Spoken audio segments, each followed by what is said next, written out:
All right, man, peace. So, brothers, it appears that the Boston Celtics are back. Like they've risen from the grave. Or maybe appeared out of the flame like a phoenix to avenge all those who put forth notions of their demise prematurely. We'll see. They've won 6 games in a row, but all 6 of those wins have been against teams that are under 500. I'm not quite sure what to think of the Boston Celtics quite yet.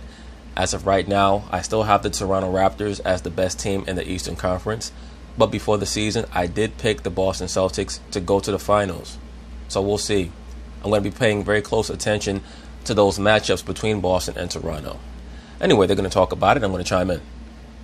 All right, things turning around in Beantown. Will, how impressed are you by this Celtics 6-game win streak? Look, I'm not impressed at all. As I've already stated, 6 games they've won in a row. They have not beaten any good teams in that 6-game stretch, even though I do believe that they're starting to get their feet underneath them. Brad Stevens, he changed some of the rotations. He started Marcus Smart. He started Marcus Morris. He finally took Jaylen Brown's Gumby-looking ass and sat him on the bench. I think that is putting more onus on Jason Tatum and Kyrie Irving to do what they do best, which is score and not be too concerned about getting other players the ball. So, of course, Brad Stevens is doing his job. He's a very good coach. But their aspirations are to go deep, deep, deep into the playoffs and at the very least get to the finals. Anything less than a finals appearance is going to be a huge disappointment for that franchise. Look, last night you have to give the Celtics credit because they did it without so many of their big guys. No Kyrie, no Hayward, no Horford, and they still come out and they take on Anthony Davis and they get the win. Second time in this streak they did it over the Pelicans. But the truth is, this streak, it's not that impressive. I agree. Now, 6 games ago when the Celtics were sitting at 10-10, I did look at this schedule and think, they better go on a run here because this is a cupcake schedule they've got ahead of them. Look at the wins they put together. The Celtics are going to have to win at least 60 games to have a chance at the 1 seed in the Eastern Conference. But the good news for them is that I think that if they win 60 games, they're going to have a very good chance to have the number 1 seed overall in the entire NBA. Because unlike in seasons past, when the Warriors will customarily win upwards of 65-plus games, due to the start that they've gotten off to, the Warriors I'm talking about, who knows how many wins they're going to end at. I believe their record right now is something like 17-9 or 18-9. The Warriors I'm talking about. So they're probably going to max out this season somewhere in the high 50s, maybe low 60s. Antoinette just had them up. All those teams below 500. But you're talking about the Cavs, the Wizards, the Knicks, the Bulls. That was a big blowout win. How impressed can you be when they're winning? The Bulls are an embarrassment. They're winning games they're supposed to be winning. Now, again, I give them credit. Beating the Pelicans. With that lineup last night, that says something. It's starting to show your depth. But the thing we've worried about the Celtics, how's the chemistry? How are these guys fitting together? We don't have answers about that in this. Well, not quite yet. But we're going to get those answers probably before the All-Star break.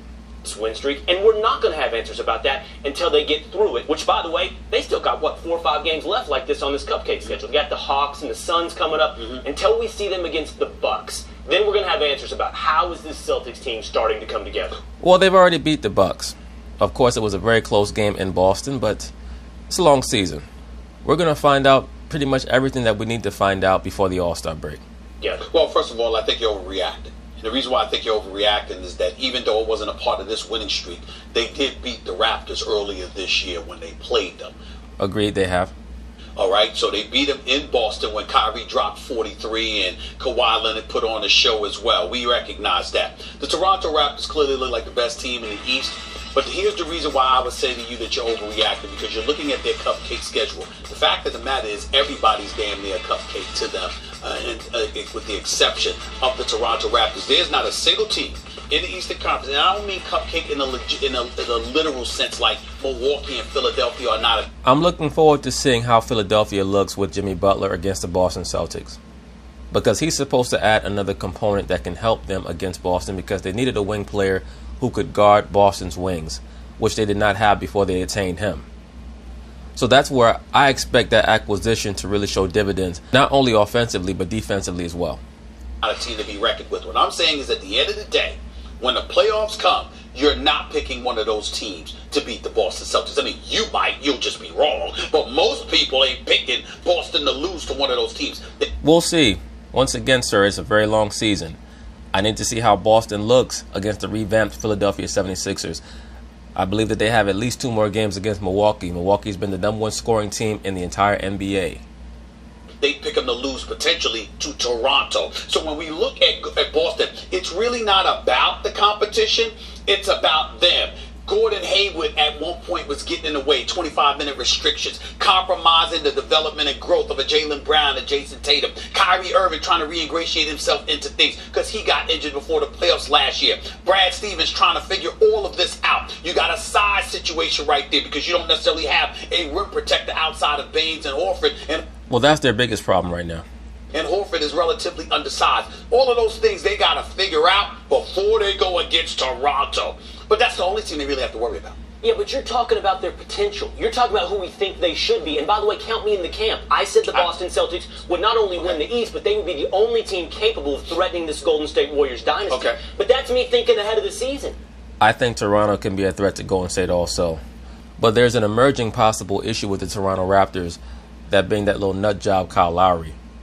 That's me projecting. Okay. That's me looking at their potential. What you're doing. When Kyrie drops all those points on the Raptors and they beat the Raptors, we're seeing glimpses. That's what we thought you'd be. But then in the meantime, what do we see? They lose to the Knicks. And I love my Dallas Mavericks, but they lose to the Dallas Mavericks, and Luka Doncic is the real deal. He's the real deal. Rookie of the year. Rookie of the year. Running away. There's nothing to talk about, yeah. Well, he's definitely going to win it.